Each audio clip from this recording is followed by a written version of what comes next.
Kita semua memiliki potongan kertas di tempat kerja atau bekas gigitan nyamuk yang mengganggu saat kita berada di rumah.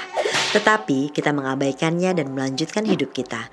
Bagaimana mungkin bakteri berbahaya tidak menyerang kita melalui lubang di kulit kita? Tentu saja jawabannya karena kita memiliki sistem kekebalan tubuh dan untuk itu kita harus berterima kasih.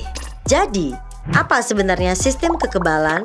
Sistem kekebalan adalah pasukan yang tangguh yang terdiri dari sel, jaringan, dan organ yang bekerja sama untuk melindungi tubuh.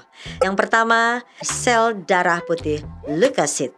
Leukosit beredar melalui tubuh melalui berbagai pembuluh darah kita, memastikan bahwa tidak ada pengunjung yang tidak diinginkan yang dapat mempengaruhi tubuh kita.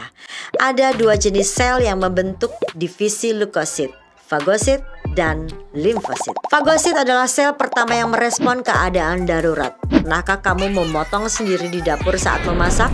Celah di kulit ini merupakan pintu gerbang yang sempurna bagi kuman dan bakteri berbahaya untuk memasuki tubuhmu. Tetapi yakinlah, karena ada fagosit, Anda sudah dijaga. Jika fagosit merupakan kekuatan sistem kekebalan, limfosit adalah otak di belakangnya. Limfosit adalah sel yang memungkinkan tubuh untuk mengingat dan mengenali penyusup sebelumnya dan membantu tubuh menghancurkan mereka. Tentara sistem kekebalan unit limfosit terbuat dari dua jenis tentara, limfosit B dan limfosit T. Limfosit B dan limfosit T, sederhananya limfosit B adalah sistem intelijen tubuh yang mencari penyerang dan mengunci mereka, sementara membiarkan limfosit T tahu bahwa mereka ada di urutan selanjutnya.